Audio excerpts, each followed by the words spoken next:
Look at your neighbor and say, all right, all right, all right. Look at your other neighbor and say it again. Say, all right, all right, all right. Oh, y'all good, y'all good. Everybody happy? Are y'all ready? Okay, let's do this. I say hope, you say hope. Hope, hope. I say hope, you say hope. Hope, hope. Tonight we're talking about hope. If you've never seen me before, my name's Reggie. I'm from the South. I was born in the South. I went to school here in Minneapolis. Then I went back to the South because it was way too cold up here for a brother to hang out and live, all right? And so I'm back in the South. I live in South Florida. I flew up today just to be with you because you are seniors. You are winners. You are overcomers. You are champions. You are legends. You are world changers. Clap for yourself because I'm just saying. It's the best night to be in the best place. Some of you younger students are watching now and you're looking at this going, I wish I was there. You're not because you ain't no senior. So sit at home and watch it on TV. Clap your hands, seniors. There it is. So every day, here it is. This whole night, if I say hope, you say hope. Hope, hope. You got to do it the whole time. So I might not do it that way. I might just say there's hope. Oh, go ahead, smart kids. That's why you seniors and you freshmen watching at home. All right. Let me help you out on something. Let's start this thing out right. There's one phrase that's in the Bible 365 times. 365 times. How many days are in a year? Boom. How many mornings in a year do you wake up? Some of y'all, though, you'll sleep a couple of days put together. That's because you took drugs. All right, that's another sermon, all right? 365 times the Bible says this, do not be afraid.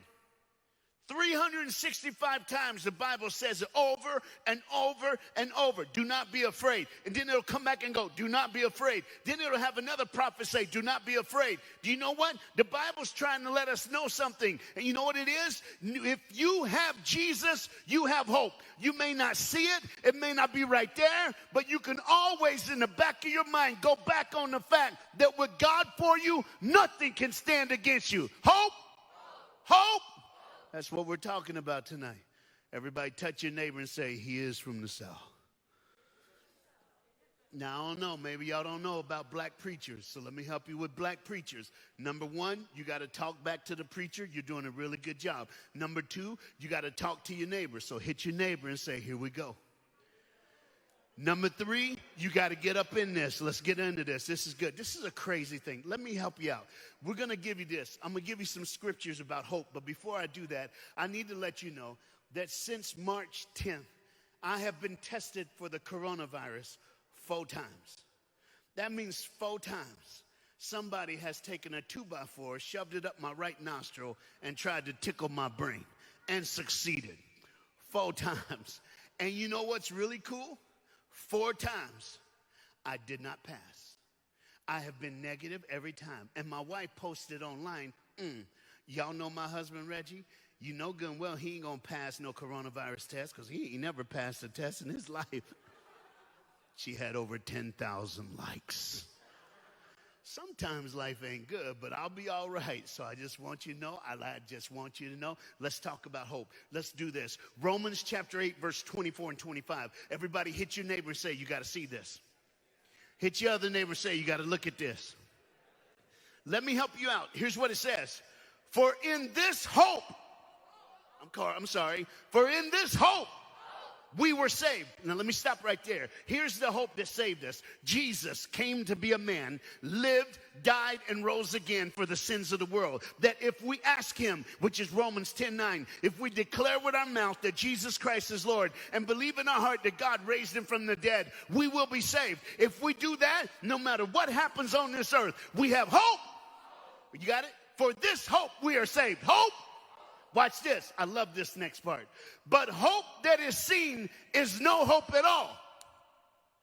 Y'all got it? For example, you see that chair you sitting on? When I came in, I sit on that chair right up there. And you know, I didn't even think about it.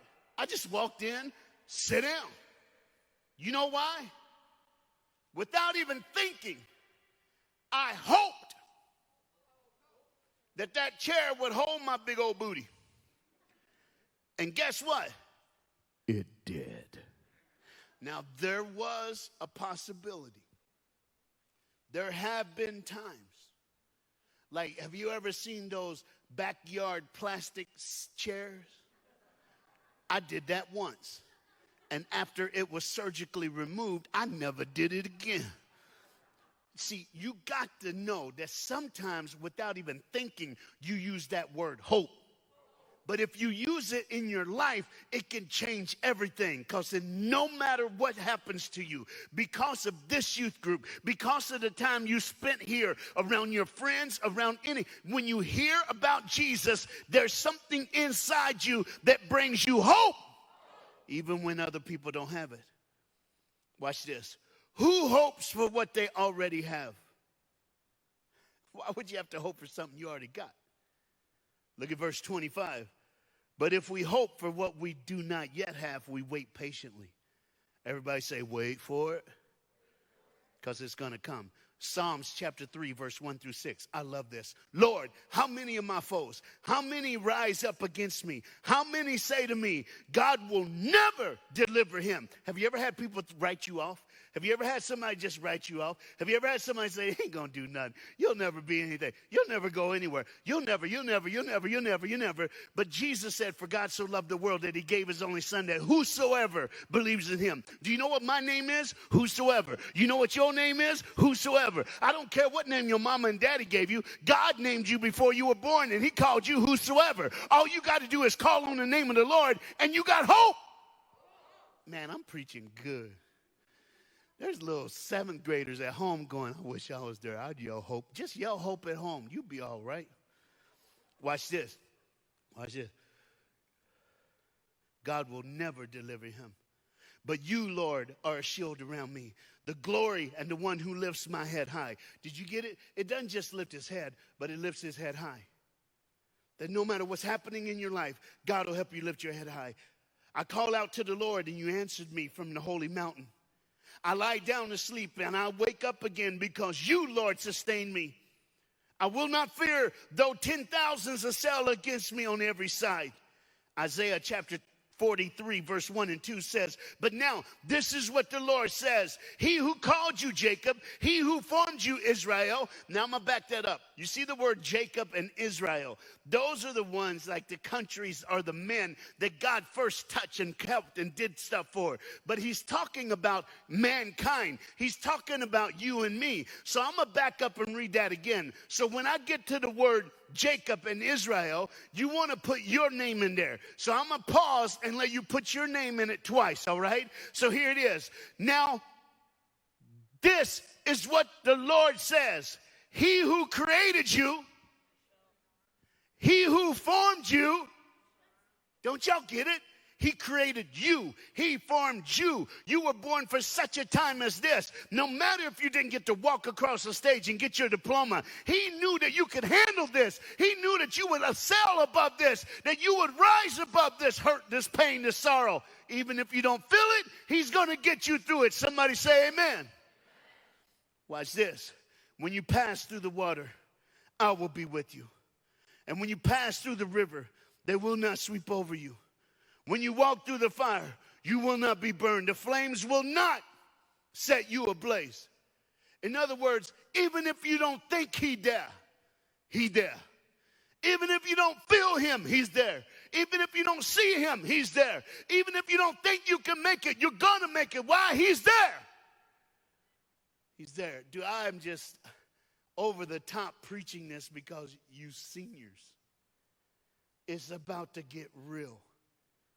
And God brought you this far not to leave you, but to make you the greatest generation, the greatest class the world will ever see. Because when turmoil comes to you, he rises you above it and lets you be a witness for him, if you let him. But this last verse, and it's in Job 17:15. It's probably the saddest verse I've ever read in the Bible. Look at it. It says this. Where then is my hope? Who can see any hope for me? That's got to be the saddest thing ever. Where then is my hope? Who can see any hope for me? How many times have I seen young people like this? I don't know if Phil even told you. I speak in public schools. That's what I do. I speak to 1.5 million kids face-to-face every year, except for this year, because I got shut down. October 10th was the last assembly program I did until last week. Last week I did a back-to-school teachers conference in Tennessee. I know y'all thought kids weren't going back to school. That's fake news. There's some kids been in school since July 12th. And so they're going back to school. But what you got to understand, and listen to me very close, is this. I watch kids in assembly programs when I'm done just sit and stare at the floor. Literally, you got an assembly program with 4,000 or 5,000 kids, both sides of the bleachers in the gym, packed full. And then they say, thank you, Reggie. You guys go back to class. You can go. And all of a sudden, all I got to do is wait about 15 minutes. And I stand and look up in the gym, and I'll see a kid here, 2 kids here, a kid crying here, a kid here, a kid here, just staring at the floor because this verse is them. They literally think that they have lost the ability to have hope. And maybe that's you. Maybe you've gotten really good at wearing your mask. And when you come to church, it's like, hey, what's up? How y'all doing? But at 3, 4 o'clock in the morning, when you can't play 2K anymore, you just start thinking about life. You start thinking about the mistakes. You start thinking about, is there anything left for me? You start thinking about the times that you got close to God, but then the times that you let him down for something else. But listen to me tonight. You still breathing. There's still hope. You still alive. There's still hope. You can still make another choice, so there's still hope. Now, to make this come to life for you, in the last few moments that I'm with you tonight, I'd like to share with you my own personal stay home, lockdown, don't leave your house, what I did from March 10th to about June 19th. I had never been home that long in my life. I travel all the time. I had enough time to where me and my wife went down and we looked at it and we figured I'm on the road on an average year 300 days a year. I travel 300 days a year. I average flying 1 million miles a year in all the airlines put together. This is what I do. I go overseas a lot. A lot of you love the songs, like the music from like Hillsong and Planet Shakers. These are really good friends of mine. I've been going to Australia, all over Europe, South Africa for 25 years now. And it all started right here in Minneapolis. I went to North Central University. I graduated from there. I do this for a living, and I learned how to do this at that school. It's crazy how I'm like kind of back at my roots. Your pastor, Nate Roosh, is a really good friend of mine, and this is what we do. We just have decided to spend our whole life making sure people have hope. So when I got on lockdown, my wife said, I want to reupholster our dining room chairs. Yeah. Somebody might know me back there because my nephew is on the front row, Donovan, and he's laughing too because I speak, I play saxophone, and I golf. Anything else, not good. But YouTube is cool. So I went on YouTube and I taught myself how to reupholster. And you know what the coolest thing I found out? There's a thing called a staple gun. That was almost the coolest thing I did during coronavirus lockdown, all right? I redid 15 chairs, and I did them all. It was great, and I'm like, good, I did it. And then I looked, and I realized at the calendar, I had already been home for 6 days. I should have took my time. Because then my wife said, come back here, I want to show you something. She opened the closet door and goes, let's clean this out. We cleaned 5 closets. I didn't even know we had 5 closets. But after the 5th closet, I went back to the calendar and I saw that I had been home for 12 days. Now look, I'm running out of stuff. Then my wife says, we'll work in the morning, but in the afternoon at night, I'm going to pick things for you to watch on TV, whether Netflix or using cable. We're going to watch some stuff on TV. I broke it down to 4 things I watched during the coronavirus that helped me help you tonight. Now, this is crazy because some of this stuff I ain't never heard of. I had heard of this first dude, but my wife saw a movie without me about a soccer player from Brazil named Pele. If you want, you can look on the screen. There he is. Now, y'all ready? Check this out. That is Pele at 17 years old. He looked like the missing link. Look at that thing. He's huge, dude. That is 1958. The dude's a beast. Look, he's just a beast. And he was 17, and he led Brazil to the World Cup at 17 years old. And then he went back again in 1962, and they won again. 2 is 4 years apart, but 2 World Cups, back-to-back champs. Then he went back in 66, but they had a plan he didn't know about.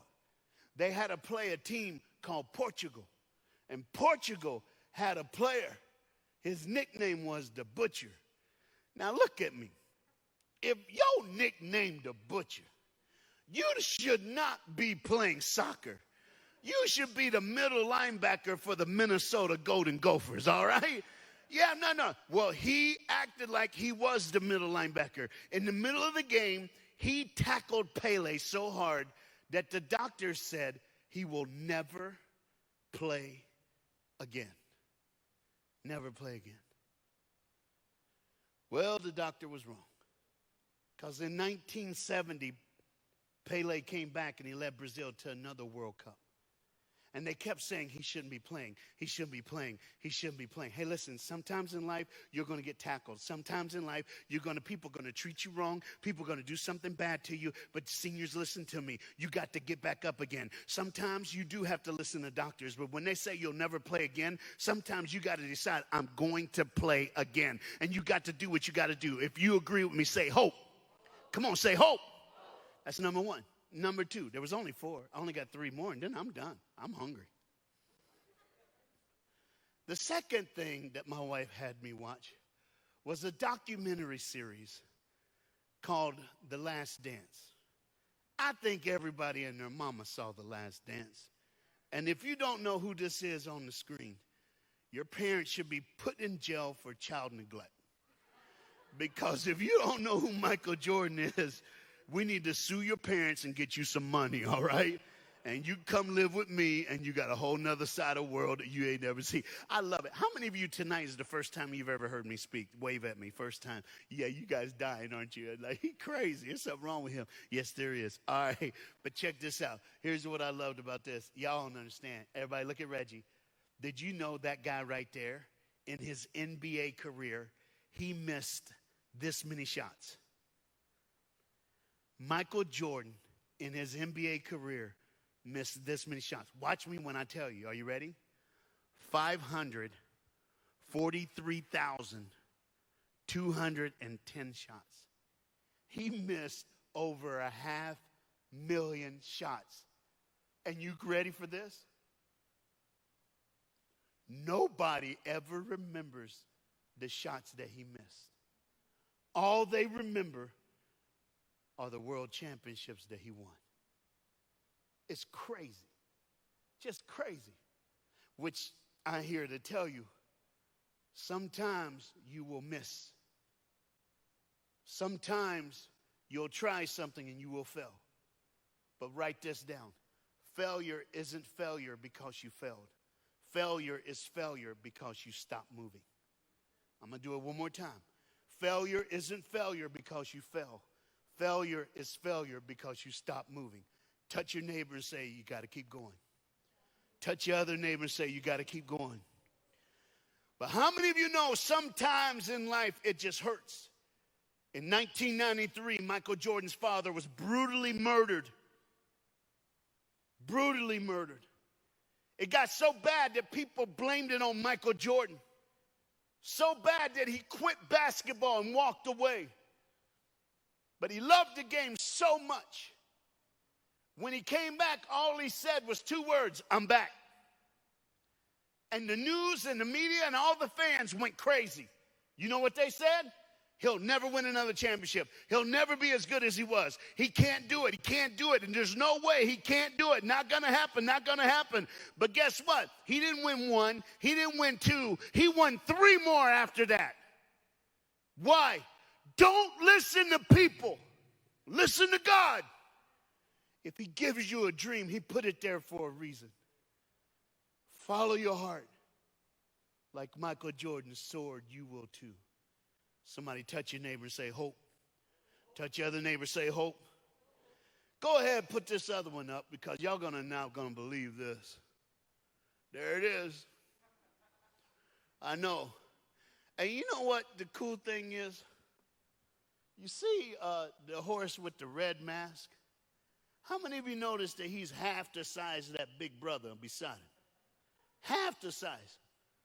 The movie I saw is about the horse with the red mask. His name is Seabiscuit.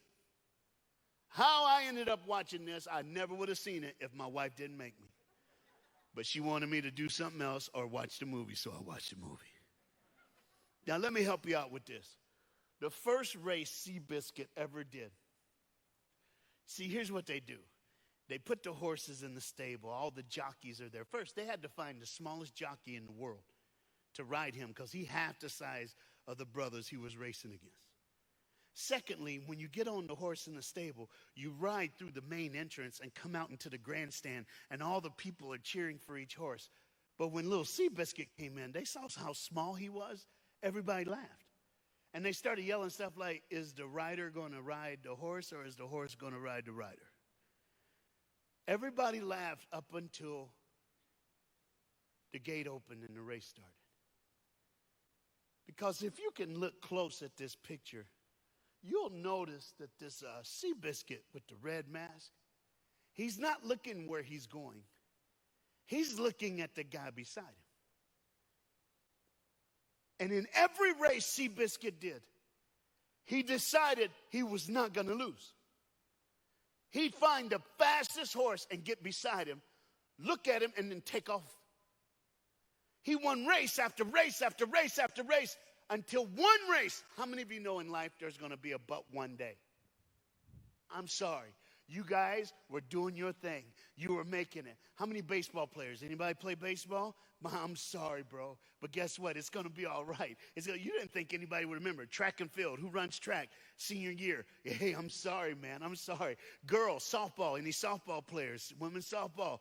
Yeah, it's just it. You got to understand. Anything and everything that can happen in the spring for you did not happen. You never got to put that jersey on. If you did, they took it away. And all of a sudden, the world will try to take things away from you. But you cannot give up. You cannot give up. You got to tackle it all. But Seabiscuit, his tendon ruptured. He was owned by a little lady, and she loved that horse, Seabiscuit. And she said, I will not kill him. I will not do nothing. I'm going to put him in the field, let him eat hay until he dies. And he did. He got a little chubby. Seabiscuit got a little big. One morning, though, his owner, she was out looking out the window drinking coffee. And she saw Seabiscuit. Seabiscuit was racing a deer. Who does that? Even if you're a horse, you don't race a deer. And she's like, look at him go.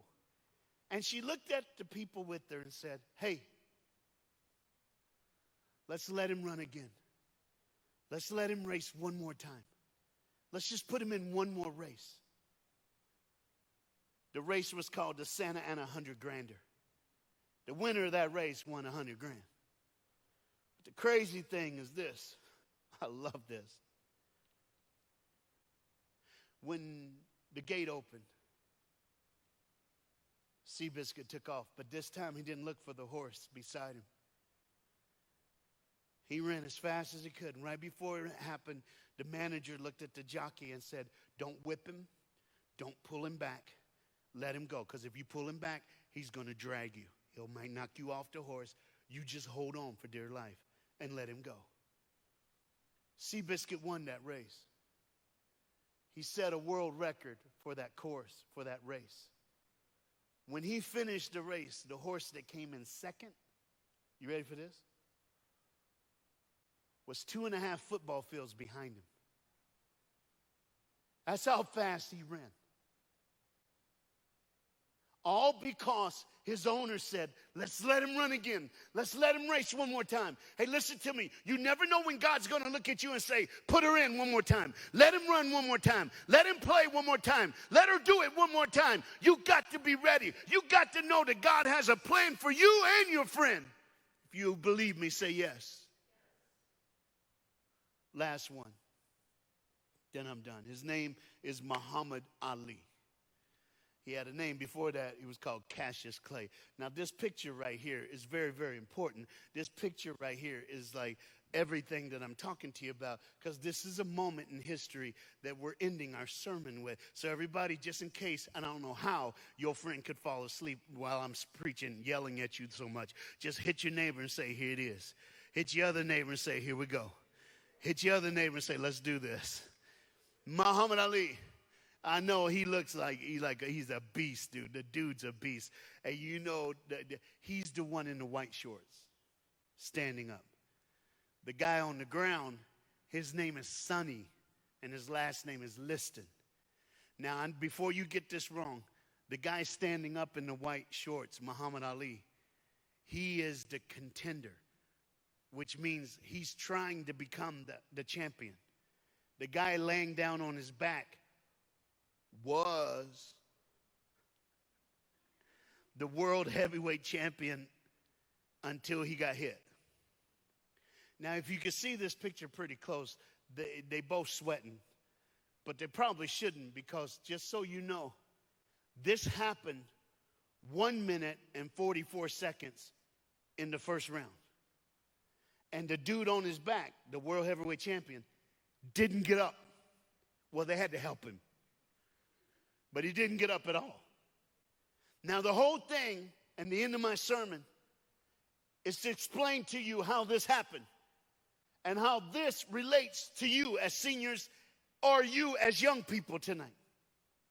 But first, we got to go to the introductions. Anybody ever seen a fight on TV or anywhere? Do you know how the first is the challenger, you know? And here's the deal. Muhammad Ali had just won the gold medal in the Olympics, okay? Now, Sonny Liston, the dude on his back, was supposed to fight somebody else. But 2 weeks before the fight, he broke his wrist and he couldn't fight. So they had to find somebody. The only person they could find was the guy who won the gold medal in the Olympics, because he decided to go pro when he got home. And so they go, well, let's do this. He's going to get killed. He ain't got no fights under his belt, but the gold medal winner against the world heavyweight champion, at least people will watch and will get money.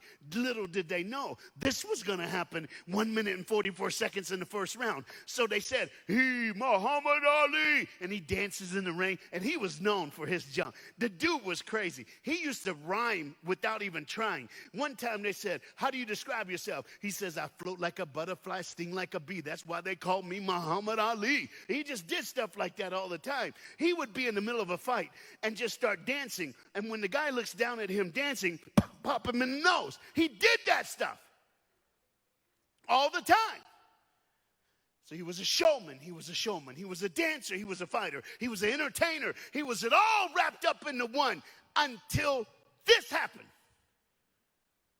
Because when the guy standing up got introduced, Muhammad Ali, he danced, doing all his stuff. Then they said, please welcome the heavyweight champion of the world, Sonny Liston. And the crowd went so crazy that Muhammad kind of stopped.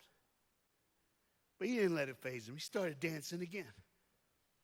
Champion gets in the ring. They go to the middle. The referee talks about the rules. He says, go to your corner, talk to your manager. When you hear the bell, touch gloves and start fighting. Nobody knew it would only be 1 minute, 44 seconds. When they got to their corner, Muhammad Ali, the guy standing in the white shorts, was just dancing around. His manager, short dude, probably like 5'2", 5'3". And he's like, Muhammad, Muhammad. And Muhammad's dancing, looking at the crowd. Muhammad, Muhammad. Finally, his manager went, hey! And he stopped. And Muhammad said, why are you yelling? You never yell. He says, come close. He leaned down and he says, son, that man, he's going to kill you. You only got one chance. You got to knock him out in the first round. If you don't knock him out, he's going to win. You got to do it. And Muhammad Ali was like, okay. He says, I need to tell you something. So the manager pulled him by the back of the head, pulled him down, whispered in his ear, and he whispered a small story. When he got done, Muhammad Ali didn't dance anymore. He stood up straight and he said, it was him? He goes, yes, it was him. And he turned and the bell rang. He touched glove. A minute, 44 seconds later, boom! And he went down, and he's the champion of the world. And then this happened. When he knocked him down, he didn't go in the back corner. Muhammad Ali jumped on the top of him and started shaking his fists at him, and he was screaming at him, get up! Get up! I dare you to get up! But Sonny couldn't hear him because he was knocked out. When it was all said and done, a famous reporter said to Muhammad Ali, I've never seen you more driven. I've never seen you more focused. What happened? He goes, my manager told me something. He said, what did your manager say? Okay, y'all ready? Here it is. Hit your neighbor. Hit your neighbor. Hit your other neighbor. Say, here it is. Here it is. Here it is. He said, what did he say? What did he say? He says, I got to go back to when I was a kid. I was 13 years old. I used to work in bagging groceries at the grocery store. All my friends in the neighborhood had red bicycles, and all I wanted was to work enough to get a red bicycle. I worked hard enough to get a yellow bicycle and a can of red spray paint, and so I spray painted my bike. I took all the stuff off, spray painted it, put it back together, let it dry overnight. The next day, on the first day with my red bike, I rode it to work, because after work, me and my friends, we were going to ride around town. I couldn't wait for them to see my red bike. I had one just like them, but while I was at work, somebody stole my bike. I never found out until tonight. My manager told me, Sonny stole my bike.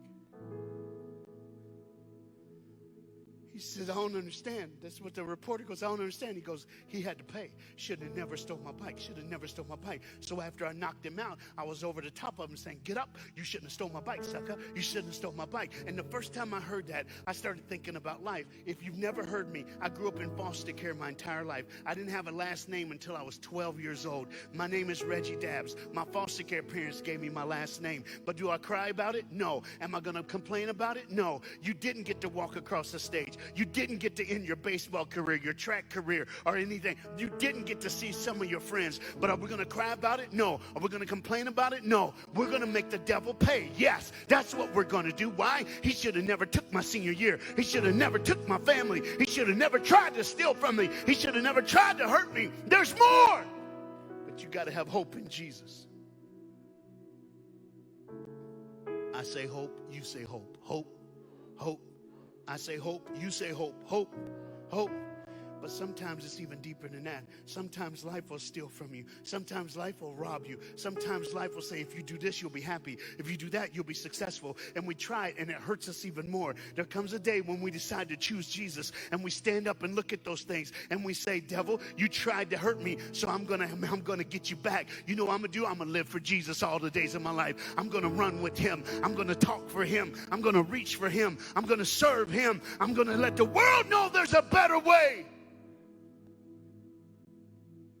Even if you tried, you didn't win. Because I have hope in Jesus. Let's pray. Father, I pray right now for every man, woman, boy, and girl. God, I know you love us.